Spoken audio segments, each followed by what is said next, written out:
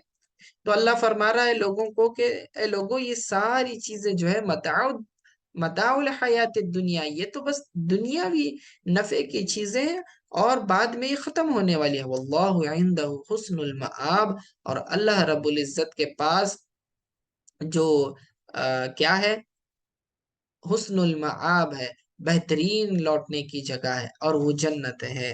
تو تمہیں کیا کرنا چاہیے؟ ہمیشہ باقی رہنے والی نعمتوں کی فکر کرنی چاہیے۔ تو آخرت کے مقام کے لیے تمہیں زیادہ فکر کرنی چاہیے، اور اس کے لیے محنت کرنی ہے۔ دنیا میں گناہوں کی زندگی کو ترک کر دو، نیکیوں والی زندگی کو اپناؤ، ٹھیک ہے؟ اور جنت کی کوشش کرو، دنیا سے بس اتنا ہی لو جتنی ضرورت ہے، فضول خرچی مت کرو۔ بھائی انسان کو جتنا پیٹ بھرنے کے لیے ضرورت ہے آدمی کھائے، کوئی اس میں حرج نہیں، لیکن کھا کر مال ضائع کر رہا ہے، پھینک رہے ہیں، جھوٹا جو ہے کھانا سڑا سڑا کر، چاول روٹی سالن سب کا سب اٹھا اٹھا کے روزانہ پھینک رہے ہیں، تو پھر اس کا تو حساب دینا پڑے گا۔ ضائع نہیں کرنا، دنیا میں اتنا ہی لینا۔ اب دسترخوان پر ہم بیٹھتے ہیں تو ایک آئٹم نہیں چاہیے، ایک سالن نہیں چاہیے، ایک سے زیادہ ہوتے ہیں۔ بعض مرد ڈیمانڈ کرتے ہیں، گھر میں بچے بھی ویسے کرتے ہیں، کیونکہ بچوں کو بھی ہم نے تربیت صحیح نہیں دی ہوتی ہے، تو بچے جو ہے نا پھر کھانے پر غصہ نکالتے ہیں، پلیٹ پھینک دیں گے، ٹھیک ہے، ہمیں یہ نہیں کھانا، یہ سبزی مجھے پسند نہیں ہے، وہ میں نہیں کھاتا، میرے لیے وہ بناؤ۔ دوسرا بولے گا بچہ مجھے وہ بناؤ۔ کیوں؟ دنیاوی جو ہے نا معلومات کہ اتنی محبتیں ہم نے بھر دی، کیونکہ انہوں نے اپنے بڑوں کو ایسے ہی دیکھا، جیسے بڑے کرتے ہیں تو پھر ویسے بچے بھی کریں گے، انہوں نے ویسے ہی سیکھا ہوتا ہے۔ اگر ہم اپنے بچوں کو اپنے گھر میں یہ تعلیم دیتے کہ اناج کی کس طرح عزت کرنی ہے، تکریم کرنی ہے، اور ضائع ہونے سے بچانا ہے، ویسٹ ہونے سے بچانا ہے، تو بچوں میں پھر وہ عادتیں آتی ہیں۔ بعض صوفیاء کرام ہمارے ایسے ہوا کرتے تھے جو اپنے گھر میں بچوں کو صرف روٹی کبھی کبھی روٹی کھلایا کرتے تھے، صرف روٹی بغیر سالن کے، تاکہ بچے کو جو ہے قناعت کی عادت پڑ جائے۔ یعنی کبھی زندگی میں ایسا موقع آیا کہ سالن نہیں ہے تو آدمی شکوہ نہ کرے اس بات کا کہ دیکھو آج تو سالن ہی نہیں ہے، صرف سوکھی روٹی کھانی پڑ رہی ہے۔ نہیں، یہ جان بوجھ کر صوفیہ کیا کرتے تھے، اپنے بچوں کی تربیت کے لیے کبھی کبھی سادی غذا کھلایا کرتے تھے، اگرچہ کہ ان کی استطاعت ہوتی کہ بریانی بھی کھلا سکیں، لیکن اس کے باوجود سادی غذا کی بھی عادت ڈالی جاتی ہے، تاکہ انہیں جو ہے اپنے نفس پر قابو کرنے کی عادت پڑے۔ کیونکہ بچوں میں کھانے کی خواہش بہت زیادہ ہوتی ہے، چاکلیٹ کھائیں گے، بسکٹ کھائیں گے، فروٹ بھی کھائیں گے، وہ بھی کھائیں گے، ہر چیز، تو اس میں ان کا بسیار خوری نہ ہو، کنٹرول آ جائے ذرا سا ان کی خوراک پر بھی، اور ہیلدی فوڈ کھانے کی عادت پڑے، اور کبھی کبھار سادی غذا کھانے کی عادت پڑے، تو اس لیے یہ کیا کرتے تھے، جو ہے بچوں میں اس طرح کی عادتیں ڈالا کرتے تھے۔ تو ہمیں ہمارے گھر میں بھی جو ہے تربیت کی ضرورت ہے، بچوں کی اور بڑوں کے بھی۔ خود اپنے نفس پر قابو کر کے دیکھیں کہ کس طرح سے ہم جو ہے، اچھا کھانا کوئی بری بات نہیں ہے، لیکن کھانے کے بعد انسان کر کیا رہا ہے؟ پیڑ بھر کر بریانی کھا لیا اور سوتا پڑا ہوا ہے، فجر بھی ضائع ہو رہی ہے، عشاء بھی جاری ہے، ساری نمازیں جاری ہے، پھر یہ کھانا ضائع۔ ایک آدمی بریانی کھا رہا ہے لیکن برابر 5 وقت کی نمازیں پڑھ رہا ہے، اسکول جا رہا ہے، پڑھائی کر رہا ہے، گھر کی سارے ذمہ داریاں، باہر کی ساری، تو پھر تو اس کے لیے گنجائش ہے۔ لیکن ایک آدمی جو ہے یہ سب کھا کے سستی کر رہا ہے، نہ جاب کر رہا ہے، نہ پڑھائی کر رہا ہے، نہ گھر کے کام کر رہا ہے، کچھ بھی نہیں، بس پڑے ہوئے کھائے لیٹے ٹی وی دیکھے، مست عیش میں زندگی گزر رہی ہے، ٹھیک ہے؟ تو پھر یہ تو کھانے کا پھر صحیح اللہ تعالیٰ کی نعمت کا شکر نہیں ہوا، ہے نا؟ کھانا اس لیے اس نیت سے کھانا چاہیے کہ بدن میں طاقت آئے تو میں عبادت کروں، اچھے کام کروں، یہ نیت ہونی چاہیے، تو آپ کا کھانا بھی ثواب ہے۔ پھر چاہے آپ بریانی کھائیں یا کیک کھائیں، کون پوچھے گا آپ کو، جب تک کہ آدمی نیک راہ پر ہے، ٹھیک ہے؟ حضور صلی اللہ علیہ وسلم کو بھی بھنا ہوا گوشت پسند تھا، ٹھیک ہے؟ تو بکرے کی جو ران ہوتی ہے، بھنا ہوا گوشت، حضور صلی اللہ علیہ وسلم کو پسند تھا۔ اس کا مطلب یہ نہیں کہ روزانہ یہی چیز کھاتے بیٹھیں گے، لیکن حضور علیہ الصلوۃ والسلام بھوکے بھی رہتے تھے، اکثر اوقات بھوکے رہتے تھے، اور زندگی میں کبھی بھی پیٹ بھر کر کھانا نہیں کھایا۔ زیادہ کھائیں گے تو زیادہ نیند آئے گی، اور زیادہ سستی بھی آئے گی۔ تو کنٹرول کے ساتھ کھانے پر بھی کنٹرول، صرف کھانے کی بات نہیں، باقی دوسرے بھی جو ہیں۔ اب یہ تو ٹاپک بہت وسیع ہے کہ انسان کو کن کن چیزوں کی خواہشات ہوتی ہے دنیا میں، اور اس خواہشات کی لالچ کا انسان نے علاج کیسے کرنا ہے۔ آپ دنیا سے لیں آپ گھر بنائیں کوئی حرج نہیں، لیکن انسان کا ایک گھر بن جاتا ہے تو پھر خواہش کرتا ہے ایک اور فلیٹ ہو، ایک اور بنگلو پلاٹ بن جائے، ٹھیک ہے؟ یہ گاڑی ایک مل گئی تو سوچتا ہے کہ ایک گاڑی ہونی چاہیے، سٹی میں الگ گاڑی پہ جائیں گے، آؤٹ سائڈ جائیں گے تو الگ گاڑی چاہیے، ٹھیک ہے؟ ضرورت ہو تو آدمی خرچ کرے، ضرورت نہیں فضول ایک چیز سے کام چل رہا ہے، ڈبل دوسری چیز لینے کی ضرورت نہیں ہے۔ ہمارے یہاں بچوں نے فضول خرچی اتنا کرنی ہوتی ہے، دیکھیں ایک موبائل فون خریدا تو یہ موبائل فون خریدتے ہیں، اس میں چند فیچرز استعمال کرتے ہیں، کھلونے کی طرح استعمال کرتے ہیں، جی بھر جاتا ہے مارکیٹ میں، جیسے کوئی لانچ ہوتا ہے فوراً بولتے ہیں کہ نہیں اب یہ فون جو ہے دے دیں گے، بیچ دیں گے، ریپلیسمنٹ میں مل رہا ہے بولے نیا، ایسا بولتے ہیں جیسے کہ مفت میں دے رہا ہے کوئی، ریپلیسمنٹ میں وہ جو 10,000 کا فون ہے وہ 2,000 میں چلا جاتا ہے، اور پھر اس کے بعد 20,000 کا آدمی فون لے لیتا ہے۔ یہ نوجوان بچوں کی بات نہیں کر رہا صرف میں، بڑے بھی ایسے ہی کرتے ہیں، ٹھیک ہے؟ تو اب اتنی لالچ ہے، سوال یہ ہے کہ کیا تمہاری ضرورت کیا ہے؟ فون ایکچولی تم نے یوز کس کے لیے کرنا ہے؟ تمہارا پرپز کیا ہے؟ مقصد کیا ہے؟ کیا کیا چیز تم کرنے والے ہو اس سے؟ جب تمہاری ضرورت اس فون سے پوری ہو رہی تھی، دوسرے فون کی کیا ضرورت تھی؟ اننیسیسری دوسرا فون لینا، پھر یہ تو فضول خرچی ہو گئی، ٹھیک ہے؟ تو آج کل تو عیش کرنے کے لیے اور لالچ کرنے کے لیے دنیا میں بہت ساری چیزیں ہیں، نام گنوانے بیٹھے تو پورا دن بھی کم پڑ جائے۔ خیر، تو اللہ کی یہ نصیحت یاد رکھیں، اللہ نے جو فرمایا کہ جو بھی ہے یہ چیز فنا، جتنی ضرورت ہے اتنا لے لیں، اور قیامت کے لیے زیادہ سے زیادہ کوشش کریں۔ اس کی میں آخری مثال دیتا ہوں اور پھر ختم کرتے ہیں۔ جیسے کہ انسان سفر پر جاتا ہے، ٹریول کرنے جاتا ہے، تو ساتھ میں کیا کیا لیتا ہے؟ ٹفن لیتا ہے، واٹر بوٹل لیتا ہے، کپڑے لیتا ہے، جو بھی ہے، اگر آپ سفر پہ جا رہے ہو، لیکن آپ اتنا ہی لوگے جتنی آپ کو ضرورت ہے، ٹھیک ہے نا؟ آپ اننیسیسری بیگ بھرتے ہیں کیا؟ نہیں بھرتے ہیں۔ آپ بولتے ہیں 2 جوڑ کپڑے لگیں گے، کھانے کا چھوٹا سا ایک ٹفن لے لیں گے، ایک بوتل لے لیں گے، ٹھیک ہے نا؟ ایک دم جو اہم ضروریات ہیں بس وہی لیتے ہیں۔ تو بس ایسے ہی سمجھے، دنیا بھی جو ہے یہ مسافر خانہ ہے، یہاں پر دنیا سے اتنا ہی لینا جتنی ضرورت ہے، جمانے کی لالچ کرنے کی ضرورت نہیں۔ وصلی اللہ تعالیٰ علی خیر خلق محمد وعلی اصحابہ اجمعین برحمتک یا ارحم الراحمین۔